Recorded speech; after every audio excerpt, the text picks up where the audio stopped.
Viu? Vamos lá. Boa noite a todos aqui presentes ou à distância, onde quer que estejam. Estamos aqui mais uma vez na casa de oração, reunidos, sempre em nome do Mestre Jesus, e que nós possamos pensar no próximo, em primeiro lugar. Vamos fazer uma prece aqui a pouquinho, mas antes disso, vamos falar que hoje temos a grande satisfação de receber o nosso irmão, o jovem Carlos Igor. Portanto, todos nós estaremos aqui honrados, né, com a presença do irmão, que foi um bom tempo que não consegue vir aqui, né? Mas agora hoje, graças a Deus. Vou pedir a todos que me acompanhem mentalmente numa prece, que nós possamos ser fraternos.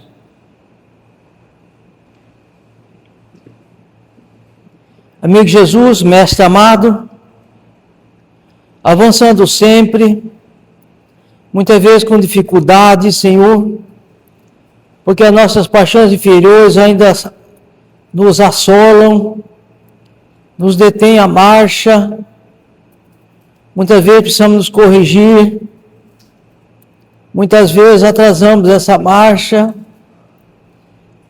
mas acima de tudo estamos confiantes, porque sabemos o caminho a tomar.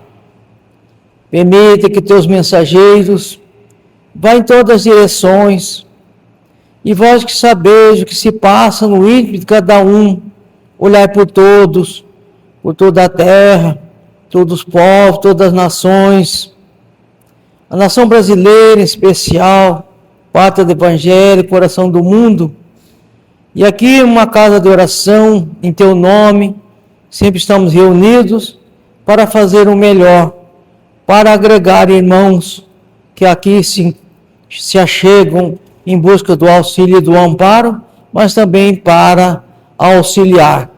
Que assim seja, graças a Deus. E agora nosso irmão Carlos Igor.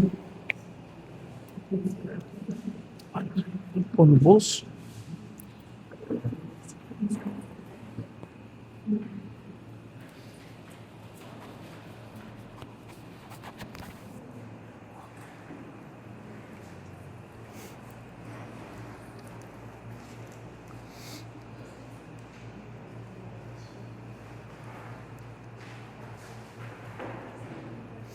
Boa noite, são todos bem? Realmente, como disse o Godoy, estou em falta aqui com a casa, né? Eu pedi desculpa para os mentores, né, que se perdoassem, mas é muita satisfação, é muito bom estar aqui com vocês, com o pessoal de casa, e pedir ao Cristo Jesus que nos ampare, que nos acolha, que nos ajude a inspirar a fé e a coragem, e que hoje vamos falar de uma temática muito interessante. E essa temática ela é fruto dessa obra, O Nosso Lar, velha obra conhecida de todos os espíritas, né? E mais ainda com o filme, quem não conhecia, ouvia falar, conseguiu se adentrar um pouco à obra. Essa é uma obra que lá na nossa casa, às segundas-feiras, nós estamos fazendo o estudo dessa obra. Por quê? Por orientação da espiritualidade, nós precisamos às vezes retomar o básico. Às vezes a gente quer fantasiar muito o pavão, mas só que às vezes a gente não está nem com as penas, que dirá arrumar o pavão, né? Então a gente tem que ter as penas primeiro, né? Então não adianta a gente querer ir para frente, etc, é maravilhoso, não estou dizendo o contrário. Mas como diz a espiritualidade, voltar, vou dizer a palavra aos clássicos. Precisamos voltar ao Evangelho, precisamos voltar ao Livro dos Espíritos, né? Precisamos voltar ali o céu e o inferno, ou seja, voltar às obras. Pegar as obras de André Luiz, precisamos revê-las, porque há muitas coisas que muitas casas espíritas têm deixado de praticar. Em nome de muitas ideologias, que eu gosto de dizer, né, na verdade, caprichos pessoais, né, de caprichos comunitários, vão deixando de lado o que é o básico. E nós não estamos ainda no mundo de regeneração.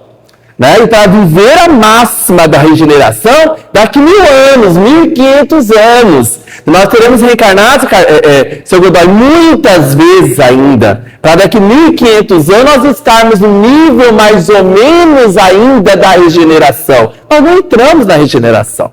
Mas o pior é que muitos espíritas têm pensado que já está na regeneração.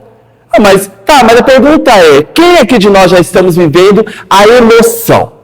Quem aqui de nós já estamos vivendo a psique, a psicosfera, a carga emocional de um planeta de regeneração? Quem? Porque o planeta de regeneração é psíquico, é emocional, é em condição espiritual. Isso é um planeta de regeneração. Somos nós melhorados. Não é fora melhorada e agora eu e o Igor vou começar a melhorar. Eu e o Igor sou irritado. O Igor é bravo. O Igor é estressado. Então eu tenho que aprender a pôr minha língua dentro da boca para começar a moldar essa argila imperfeita. Para daí então pensar em caminhar para uma regeneração. Então o básico ainda está nos ensinando muitas coisas. Por isso que é o tema da palestra de hoje, né? Que eu disse para o Sr. Godoy, lamentação. Isso aqui é o Clarence dizendo André Luiz, mas vamos chegar aqui. Denota enfermidade mental. Aí eu pergunto, aqui de nós, quem que não lamentou hoje? Daqui de nós, quem durante a semana não acumulou uma sacada de sal de lamentação? Não é? Durante o mês todo, o sal de lamentação que nós acumulamos, nós conseguiríamos salgar o mar, mais do que ele já é. Lamentação. E aqui esse capítulo, que é o capítulo 6, convido a todos a lerem novamente em casa, precioso aviso. Precioso aviso. Nós temos que voltar a rever essas obras para perceber. Nós ainda não paramos de lamentar, de murmurar, de reclamar. E ficamos muitas vezes palestrando aqui em cima, como dizia, né, como eu sou da filosofia, no mundo das ideias de Platão. Lá no mundo das ideias, filosofando. Tem muito espírito que está lá no mundo das ideias. Aí no dia a dia ele está matando todo mundo, de raiva.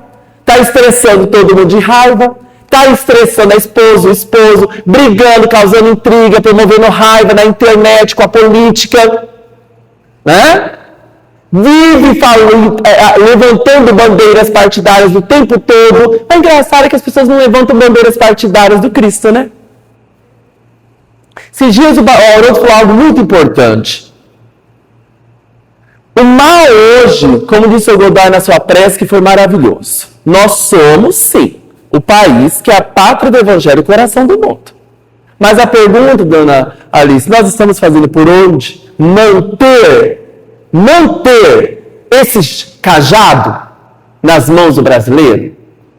Que é simples, meus irmãos. Se nós não fizermos por onde, a taça do cajado vai para outro país. Porque o projeto do Cristo não pode falhar. Ao mesmo que o Chico, né? Muitos perguntavam, mas se o Chico não aceitasse, teria uma outra pessoa? Sim, porque o projeto do Cristo tem que continuar, gente. Ninguém é insubstituível, tem pessoas necessárias, mas ninguém é insubstituível.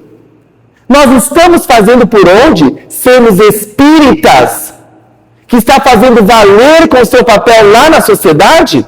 Será que as minhas redes sociais eu estou promovendo o quê? Levantando bandeira de partido? Eu não posso? Bom, acho que o Espírito tinha que rever um pouco algumas coisas. Como diz o Haroldo, a bandeira do Espírito tinha que ser Jesus. É porque fulano é meu exemplo. O Haroldo disse, e é o que eu sempre digo para os meus alunos, olha, cuidado. O único exemplo que nós temos de grandeza a seguir e modelo é Jesus. Se a nossa atividade psíquica, se os nossos sentimentos, se as nossas emoções, se o nosso comportamento social, se a nossa postura social em casa não reverbera o Evangelho do Cristo, nós já estamos errados. Não estamos mais na regeneração. Não estaremos. Não adianta ficarmos em casa, entre os parentes, no serviço, brigando por causa de política. Isso não é um país Isso não é um planeta de regeneração. Então, como está o nosso comportamento, a nossa conduta espírita? O espírita tem que ser bem reflexivo. O único modelo que nós temos de seguir e exemplo é Jesus Cristo. Às vezes, no diálogo fraterno, as pessoas chegam e falam para mim, eu tenho dúvida de como proceder nisso. Eu falei, mas é muito simples sanar sua dúvida. O que faria Jesus? Dá alguns torce essa cara, né? Mas eu teria que perdoar, né? Eu falei, então já tem a resposta. O caminho é o perdão. Se você quer continuar lá na lambança, da briga, da irritação, do ódio, do rancor, não tem outro remédio. E às vezes a pessoa de 50 anos de casa espírita. Falei, o remédio é Jesus. Não tem outro caminho. E aqui o que acontece? O André Luiz tinha acabado de ser resgatado do umbral. Estava alguns dias lá na enfermaria. Então, chega Clarencio, junto com outro enfermeiro, né, possivelmente Lisas, estão lá, chegam até André Luiz para conversar com ele e perguntar como está o paciente. Como você está, André? Como estão as coisas? E eu vou ler algumas passagens, porque realmente a gente se enxerga nelas, né? E isso que André, né, falou, isso aqui há muitas décadas, né? E ele coloca, não posso negar que esteja melhor aqui. Bom, não tinha como negar, né? Estava na lambança do umbral, agora está no nosso lar, como que ele vai negar que ali não era melhor, né? Aí ele coloca, muitas dores na zona intestinal, estranhas sensações de angústia no meu coração. Nunca supus fosse capaz de tamanha resistência, meu amigo. Ah, como tem sido pesada a minha cruz. Isso é aquela arrogância nossa, né? Quando a gente passa por um período muito difícil, a gente fala assim, nossa, nunca pensei que eu fosse tão resistente. Vaidoso, arrogante, soberbo, né? Acha que aquilo que passou também foi, nunca pensei que eu fosse dar conta de superar tudo isso. E ele continua, né? Como é pesada a minha cruz. E a cruz de todo mundo é pesada. Mas nós sempre queremos arrogar do fato de que a minha cruz pesa mais do que a do outro. De que minha cruz incomoda mais do que a do outro. A cruz, a minha, sempre é mais pesada. Porque eu sou o predileto de Jesus, certo, né? Eu sou a alminha de bilhões no planeta. A minha alma, o Carlos Ziga, é o mais queridinho de Jesus. Que muitos se incumbem, né? Traz a incumbência de ser João Evangelista, né? Muitos acham que são João Evangelista, né? Entre aspas, o amadinho do Cristo, né? A gente acha que é isso. Não somos. Né? A gente acha que nós sofremos mais. Nós nos angustiamos mais. A minha dor é mais. A decepção que eu sofri é sempre mais. A ofensa que o outro me causou é sempre maior do que a ofensa que o outro sofreu. E aí André Luiz vai descer na ladeira, né? Vai fazendo as suas lamúrias. Por que acontece? Nós temos que lembrar que os nossos olhos, como de Jesus, ele é a candeia da alma. Só que nós, normalmente, colocamos a nossa visão no nariz nas sombras. Nós viciamos em olhar o mundo a partir das sombras. E nós passamos a gostar de olhar para o mundo pelos olhos da sombra. Quando os olhos precisam ser a candeia da alma. Nós muitas vezes queremos retirar o nosso campo de visão da luz para as sombras. E por quê? Porque ficar na sombra, na escuridão da alma, é muito mais prazeroso para a gente. É muito mais cômodo. É muito mais cômodo de sentir raiva, dona Alice. É muito mais cômodo, seu Godoy, de manter-se no rancor, distante daquela pessoa. É muito mais cômodo a gente se manter soberbo, arrogante, prepotente no lar. Porque meu filho vai ter que fazer isso. Se não for como eu quero, então nada vai acontecer. Soberbo, arrogante. Está sendo um mau exemplo de pai e de mãe. Porque se esqueceu, seu Godoy, da passagem do filho pródigo. Quando o filho pródigo volta, depois de toda a lambança que ele fez, que somos nós na situação, Jesus, em nenhum momento, o pai do filho pródigo, em nenhum momento disse a ele, fecha o portão e que ele se vire na rua. Em nenhum momento está lá no Evangelho, na passagem do filho pródigo, quando o filho voltou, depois de todos os problemas, e fora isso, gastou todo o dinheiro que o pai deu a ele da parte dele, todo, imagina seu filho chegando em você pedindo a parte dele da herança.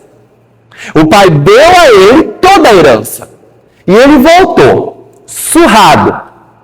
O pai, em algum momento lá no Evangelho, consta o pai do filho pródigo dizendo aí um sermão? Consta em algum momento o pai do filho pródigo dizendo, você viu o que você fez? Eu não havia dito para você não partir, eu não havia dito isso. Não, nenhum momento é isso. O que o pai faz? Só recebe. Exemplo, muitos pais. Tem de passar situação difícil com os filhos? Lembra do pai do filho pródigo. Igor, é difícil. Por isso não estamos na regeneração. Porque não é fácil. Tá? E então, o André Luiz começa a descer a ladeira falando para o ministro Clarencio dos seus problemas. Vou até ler um pouco, a gente se enxerga aqui. Que terá sido feito de minha esposa, de meus filhos? Teria o meu primogênito conseguido progredir segundo o meu velho ideal? Olha, o filho tinha que progredir segundo o ideal do pai. Olha que absurdo! Quer dizer que o filho só teria tido progresso na vida e êxito se seguisse os passos do pai? Por qual motivo? O único que nós temos que seguir o exemplo é os passos de Jesus. Os pais têm que ser o quê? Inspiração para os filhos. Né? Teria o meu primogênito, enfim, e as filhinhas. Minha desventurada Zélia muitas vezes afirmou que morreria de saudade se um dia lhe faltasse. Ele pensou que ela até, talvez ela tivesse morrido, dona Alice. Porque ele morreu, desencarnou, e agora a Zélia sempre falou, eu vou morrer se você morrer. Olha que absurdo. Admirável esposa, ainda lhe sinto as lágrimas dos momentos derradeiros. Não sei desde quando vivo o pesadelo da distância. Continuadas dilacerações roubaram da noção do tempo. Onde estará minha pobre companheira? Chorando junto às minhas cinzas, ou em algum recanto escuro das regiões da morte. Olha que absurdo, né, gente? A gente fica olhando isso aqui, mas a gente ouve bastante. Né? A gente imagina, e às vezes nós, do outro lado, vamos fazer a mesma coisa. O que será da minha esposa? O que será dos meus filhos? Quantos de nós nos damos uma importância altíssima? Se eu desencarnar, minha família toda vai ruir. Aí passa-se alguns anos, vai o espírito olhar a família, estava bem melhor do que quando estava com ele. Até financeiramente progrediram. E isso em muitos casos, tá, gente? Muitos casos. Quantas esposas não faziam uma faculdade? Quando o marido partiu, até se formar, se formou. E o marido pensava que ela, desculpe a palavra, era uma inútil, incapaz, que não podia estudar. Só ele bastava. Quantos casos de mulheres por aí, como aqui mesmo na obra, mais lá na frente, quando vai lá a esposa do Silveira pedir misericórdia ao pai do André, a mulher, a esposa, a mãe de André Luiz, lá suplicando ao marido que não cobrasse a dívida e não jogasse na miséria, depois que a mulher vai embora, o marido arrogante, olha, não era à toa que ele está no umbral aqui, olha para a esposa e fala, nunca mais interfira nos meus negócios não são seus. Olha a audácia. Quantas vezes hoje a gente ouve ainda isso? Pois é, esse era o caso de André. Depois de tudo isso, ele coloca ainda, creio que raras criaturas terão padecido tanto quanto eu. Ele era Jesus. É quase Jesus. Faltou ele falar que ele também terminou crucificado na cruz. Olha o absurdo. Gente, nós precisamos começar a revisar a nossa vida. Aqui me faz lembrar, esse dia eu lembrei, foi muito bom, de Francisco de Assis. Um dado momento, ele já estava vou usar essa palavra, no auge da sua espiritualidade, muito conhecido já na região da Itália, onde ele morava. uma noite muito fria, muito gélida, que ele esfriava muito. E ele estava com seus discípulos ali. E andando, procurando algum lugar, porque Francisco de Assis também não tinha nenhum lugar para repousar. Ele vivia como verdadeiro fiel do Cristo. E ele com seus discípulos procurando de madrugada, já era quase de madrugada, altas horas da noite, buscando algum lugar para passar aquela noite. E aí eles avistaram de longe, estava indo até o mosteiro, chegou lá, aqueles mosteiros antigamente tinham, né, altíssimo, aqueles muros altos, aquele portão imenso. Aí o Francisco de Assis ficou a uma certa distância, vai lá o discípulo dele bate, né, com aquela ferradura que tinha na porta, né, para fazer barulho. E lá de cima da janela abre o monge e fala, quem é? E aí ele fala, eu sou discípulo de São Francisco, aquele é Francisco de Assis, nós precisamos de moradia para essa noite, né? A noite está muito fria, vai gelar muito. Aí o monge diz que dá uma risada, fala, até parece que Francisco de Assis viria até nós, né? Que ele já estava na sua grandeza espiritual. E aí fecha a porta, fecha a janela rindo. Nisso que o discípulo e os outros olham para Francisco, o que Francisco de Assis fazia? Dançava, pulava de alegria, cantando e louvando a Jesus, agradecendo aquela honrosa oportunidade. Vamos nos colocar em algumas situações da vida. Quando estamos em alguns cenários de desespero e que a última janela possível se fecha, como a desse mosteiro, a última janela da oportunidade na nossa vida se fecha, o que a gente faz? A gente louva a Deus? A gente agradece? A gente bendiz ao Senhor? Porque está nas nossas obras básicas, né? Precisamos aprender a agradecer a Deus as coisas boas que nos acontecem. Isso a gente agradece, faz até festa. Agradecer a Deus aos males que nos foi livrado. A gente também agradece a todos os males que fomos livrados. Mas consta uma terceira parte nas obras básicas. Agradecer a Jesus a todos os males que lhe vieram à porta. Louve e agradeça. Francisco estava antes do Espiritismo, já estava agradecendo. E aí os discípulos olham para aquela cena e disseram, né, dona Alice? Bom, o frio congelou o cérebro de São Francisco de Assis, né? Que ele estava agradecendo a Jesus. Jesus não está nos atendendo? Vamos passar um sufoco essa noite, se não morrermos de frio. E aí eles falam, Francisco, por que o senhor está louvando a Jesus? E a resposta é maravilhosa.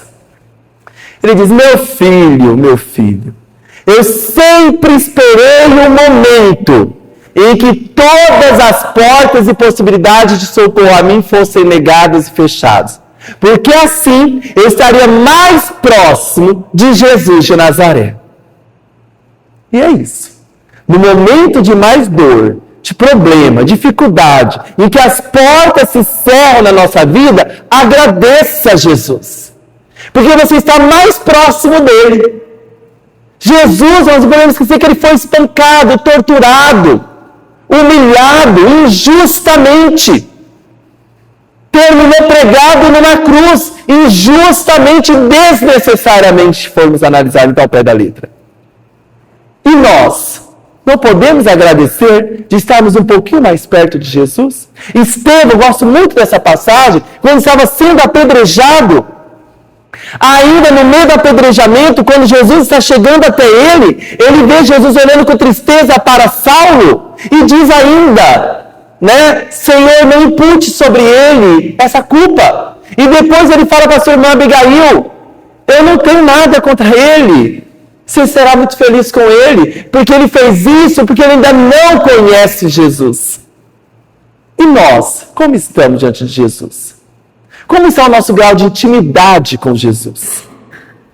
E aí, depois das suas lamúrias, o Clarencio vai responder, meu amigo, deseja você de fato a cura espiritual? A meu gesto, que daí o André confirmou, sim, eu quero a cura espiritual. Aprenda então, André, a não falar excessivamente de si. Primeiro ponto, já dá na nossa cara, né? Quantas vezes a gente gosta de ficar falando das nossas dores?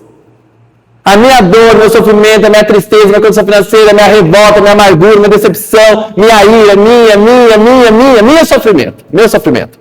O tempo todo. A primeira coisa, não fale excessivamente de você. Depois, nem comente a própria dor. Queres a cura espiritual? Foi isso que ele perguntou para André Luiz? Você quer ser curado espiritualmente? Essa é a pergunta para nós. Quer de fato, seu Godoy, ser curado espiritualmente? Curado das suas emoções, curado das suas dores, curado das suas angústias? Curado das suas tristezas? Comece não falando excessivamente de si. Depois, não comente a própria dor. E ele continua. Lamentação, André, denota enfermidade mental, que é o tema de hoje. E enfermidade de curso laborioso.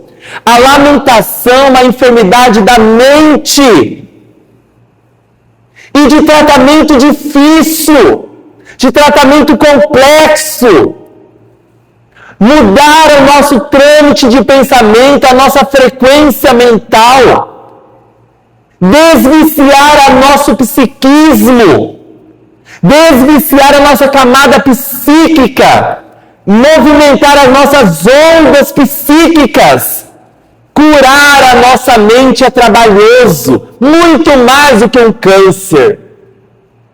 Muito mais. Porque é um vício da alma.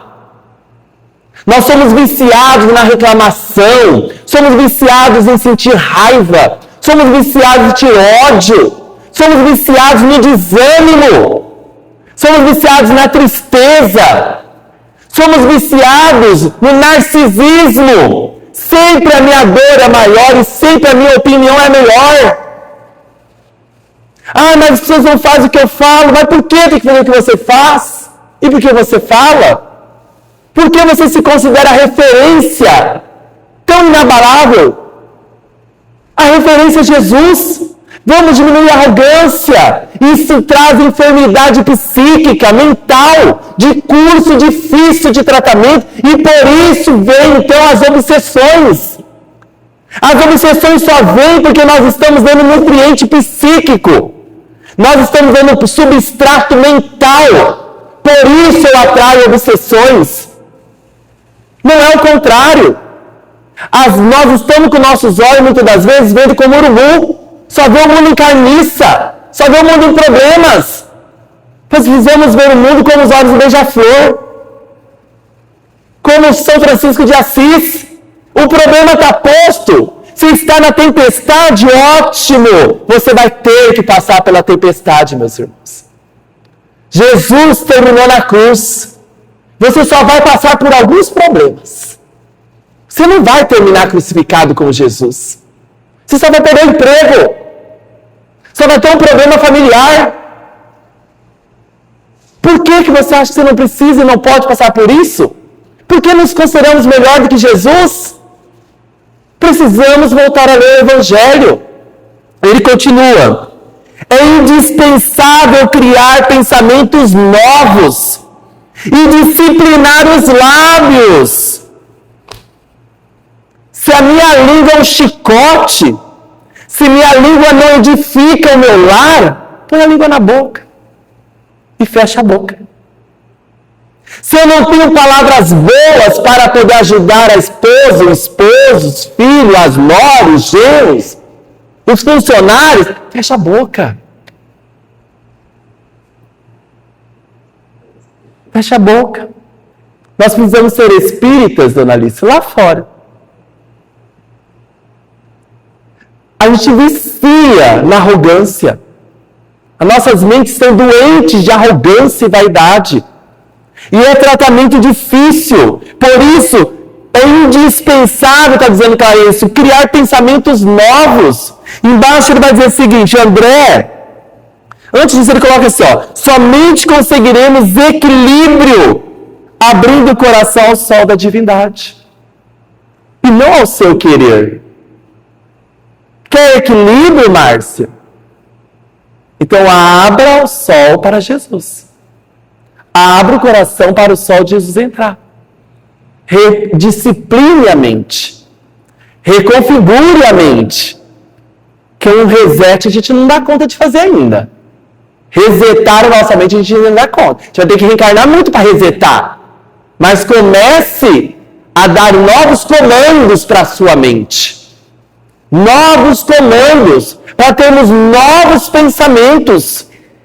E não ficarmos no mesmo pensamento que está nos intoxicando e nos matando, nos asfixiando de modo interminável. E aí no final diz o seguinte: André, se deseja permanecer nessa casa que é o nosso lar de assistência, aprenda a pensar com justeza. Essa palavra é maravilhosa, justeza. Nosso pensamento está com justeza. Justeza que significa, requer readequar o pensamento à vibração. Se o meu pensamento não está com justeza, se o meu campo vibracional não está com justeza, e a justeza é a referência ao Evangelho de Jesus, eu vou ter problemas. Eu vou ter dor de cabeça. Eu vou ter estresse, irritação, problemas diários. Aí de ter muitos. Enquanto nós não remodelarmos, enquanto nós não nos colocarmos, não nos desdobrarmos diante do Evangelho de Jesus, para observar meu dia e perceber onde o meu pensamento não está justo, eu vou ter muitos problemas. E não tem outra alternativa. Só vibraremos regeneração quando tivermos pensamento com justeza no campo da regeneração. Enquanto o meu pensamento, as minhas emoções, o meu comportamento expressar as sombras, eu terei muitas oportunidades de dores, de sofrimentos e de angústia. Quando eu me permitir a trazer novos pensamentos, a baixar novos aplicativos no meu campo psíquico, não é? A gente vai começar a deletar alguns aplicativos na nossa mente e baixar outros aplicativos de novos pensamentos. Então, se no trabalho eu me irrito fácil, então é no trabalho que eu tenho que começar. Então, quando o dia profissional, eu vou começar a pôr mais... Vou fechar mais minha boquinha. Eu vou começar a dar mais um sorrisinho. Né? Não, vai lá, fala. Isso. Né? Começa atuando. Que logo mais vai ser natural você se comportar com afabilidade, com doçura, em casa, no lar, na rua, com você mesmo. Quando os pensamentos vierem como um enxame sobre sua mente, pensamentos trevosos, fala, não, mas eu não mereço pensar isso agora. Não, eu não vou pensar isso agora. Por esse momento, Igor, eu não vou te dar esse prazer de pensar essa coisa tão destrutiva. Nesse momento, não. Por agora, não. Por agora, eu vou pensar outra coisa. E assim nós teremos mais justeza. Amém? Que Deus nos abençoe, que a luz do Cristo seja conosco, que nós possamos lembrar no dia a dia de lamentar menos e agradecer mais. Agradecer mais. Divino Jesus, que seu doce amor, como um sol de luz, que aquece a todos os recantos da terra, retirando as geleiras, os frios de tantas regiões, aquecendo a crosta terrestre. Que a exemplo deste sol, Jesus, o Senhor possa neste momento envolver os nossos corpos, envolver a nossa mente, os nossos corações, a fim de que essas geleiras da tristeza, do desânimo, do desamor, do desespero, do medo, da angústia, da tristeza, da insônia, da revolta com a família, que essas geleiras, Jesus, possam neste instante receber a luz do teu divino amor, receber a luz da sua divina providência, receber a luz da tua cura redentora. Jesus, obrigado por esse instante. Temos tido a condição e a oportunidade de, como a mulher hemorrágica, encostarmos na barra da túnica da tua energia espiritual, pois que temos certeza que hoje degustamos e nos permitimos mergulhar um pouco mais no teu Evangelho, que é o pão da vida, que sustenta a existência. Obrigado, Jesus, por não nos permitir cairmos no desânimo, no desalento e na tristeza. Obrigado, Jesus, por fazer o seu sopro de vida revigorar todas as nossas células físicas e perispiríticas. Ó divino Jesus, que sobre o esteio de Maria de Nazaré, que essa mãe querida e eterna, que é a porta dos céus, possa neste instante nos abraçar, afagar e consolar os corações em desespero, uma vez que essa mãe querida é a mãe consoladora dos corações aflitos e em desalento. Ó mãe querida, que seu olhar compassivo adentre as profundezas de nossas almas e nos ajude a resgatar a nós mesmos dos sofrimentos que muitas vezes cavamos em torno de nós. Mãe querida, nunca nos permita perdermos o empenho, a coragem e a força de sempre pensarmos em Jesus. Pois sabemos, Mãe, que quando invocamos, que quando pensamos intensamente em Jesus, é como se derramasse uma luz magnânima sobre a nossa mente, retirando e drenando, desintoxicando a nossa mente de tantos maus pensamentos, das quais nós nos empenhamos diariamente. Obrigado, Mãe, por nos colocar nesse instante, nesse seu colo de amor. Que Deus seja sempre conosco.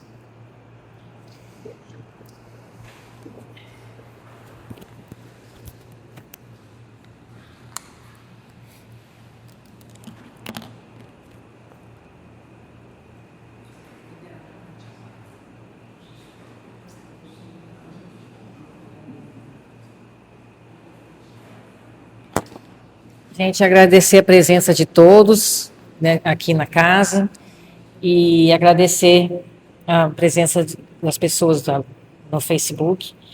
E até sexta-feira que vem, uma boa noite a todos.